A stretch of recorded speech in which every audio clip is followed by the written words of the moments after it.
Hey guys, welcome back to another lazy lesson. Today we'll discuss about the deposit insurance scheme with the help of an article given in today's Hindu newspaper. We shall also be discussing about the key features of the scheme, gaps existing and ways to address them. Like the way we have insurance cover for our lives, our bikes, we also have insurance cover for our deposits deposited in the banks. Well, like any other insurance policy, a deposit insurance scheme is a protection cover against losses accruing to bank deposits if a bank fails. And in India, DICGC, that is Deposit Insurance and Credit Guarantee Corporation, has been providing deposit insurance since 1962. Why do we need a deposit insurance scheme? It is because a robust banking system helps instill a sense of confidence among depositors. It also helps in attracting more and more deposits from the public. However, the faith in banking system has taken a hard hit of late. Firstly, it was mainly because of the issue of bad loans. And then came the revelation that many private banks had also underreported bad loans.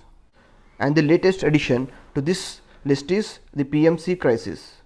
Here, DICGC is a wholly owned body of the Reserve Bank of India and is a statutory body. Now let us look at the evolution of deposit insurance in India. Now the need for deposit insurance was felt when there were a large number of private players in the field. However, it received fresh attention after the banking crisis in Bengal in 1948, following which RBI planned for regular inspection of banks, and this idea was supported by Banking Enquiry Committee in 1950. Ultimately, Deposit Insurance Act was enacted following the failure of Palai Central Bank and Lakshmi Bank in 1960.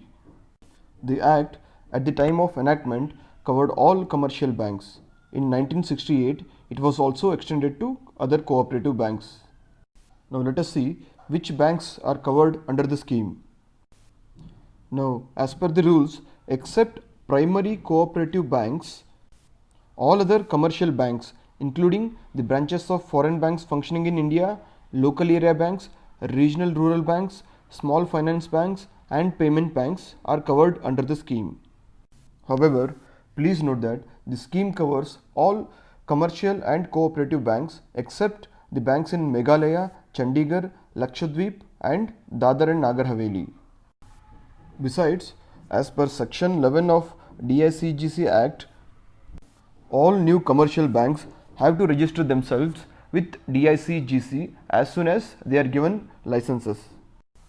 Please note that the following types of deposits are not covered under the scheme: deposits of foreign governments, deposits of central or state governments, interbank deposits, deposits of the state land development banks with the state cooperative bank, any amount due on account of any deposit received outside India, any amount specifically exempted by the DICGC with previous approval of RBI. Now let us understand how the scheme works. Here, DICGC collects premium regularly from insured banks for the administration of the deposit insurance system, and the premium amount paid is 10 paise for every 100 rupees, that is 0.10%.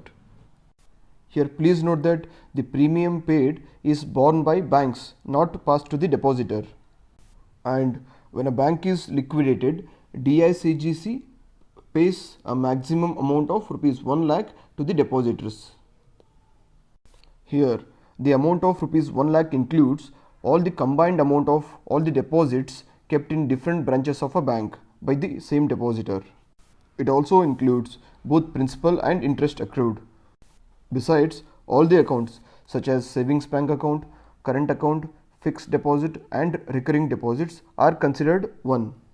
For example, if a depositor had rupees 90,000 in his saving account and rupees 2 lakhs in his fixed deposit, then after liquidation he'll get a maximum amount of rupees 1 lakh and will be losing the remaining 1.9 lakh.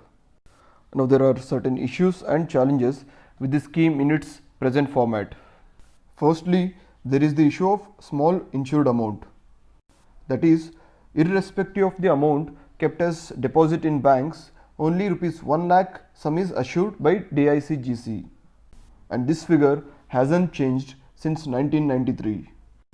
In this respect, we are also very poor when compared to our Asian counterparts. For example, the insured amount in Philippines is $9,500 per depositor. In Thailand, it is $1,60,000 per depositor. In China, it is somewhere around $70,000 per depositor. Compared to this, India is far behind with a meager amount of $1,400. And the second issue is the problem of low coverage. Please note that only 28% of total deposits are insured. Thirdly, there are more number of vulnerable depositors. How? Let us assume that there are three sets of people, 1, 2 and 3. Now assume that people in set 1 are depositing an amount of 1 lakh or less, and people in third set are depositing an amount of rupees 1 crore or more. Now as per the available data, the section 1 constitutes about 61% of total bank accounts, and section 3 constitutes about 0.2% of total bank accounts. And in section 1, even with 61% of total bank accounts, they contribute to the total deposit base at a share of around 8% only. And depositors from section 3 hold about 32% of the total deposits. Now people from category 2 have about 38% of the total accounts and have 60% of the total deposits, that is ranging between rupees 1 lakh and 1 crore. Now these are the people with most vulnerability. It is because people from category 1 who hold less than 1 lakh rupees as deposits shall get their amount back. But since the maximum insured amount is rupees 1 lakh, anything above 1 lakh is a loss. So that accounts to around 38% of the total accounts. Now the next issue is there is a time delay in settling claims. Now as per the available data, DICGC takes somewhere around 1500 days to settle the claim. Now the last issue is there is the same premium for all the banks. The scheme does not differentiate between banks based on the underlying risk. For example, both State Bank of India and a small cooperative bank pay the same amount as a premium, that is 10 paise for every 100 rupees, which is 0.10%. This has resulted in stronger banks overpaying and cross-subsidizing the weaker banks. Now these are some of the reforms to be considered to improve the system. First one is to increase the insured sum amount, that is to 2 lakhs or even 3 lakhs.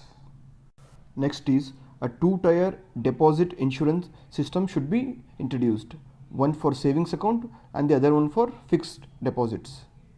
Next, a separate provision for senior citizens should be implemented. This is very much necessary in the Indian context, as most of the senior citizens or retired people keep their amount as fixed deposits. Also, DICGC should start paying the depositors immediately when there is the announcement of bank default, and not when RBI orders bank liquidation. The government could also consider allowing depositors to directly buy deposit insurance from the market.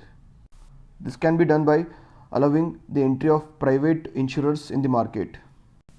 Besides, a fresh relook at the most contentious financial resolution and deposit insurance bill is needed. Introduced in 2017, the bill was withdrawn by the government after opposition by the public against a bail-in clause.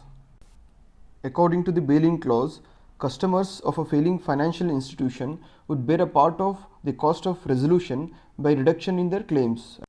Lastly, reforms on all these counts need to accompany an increase in the deposit insurance cover to make sure that the Indian savers' faith in the banking system isn't lost for the good. That's it for today. Thank you.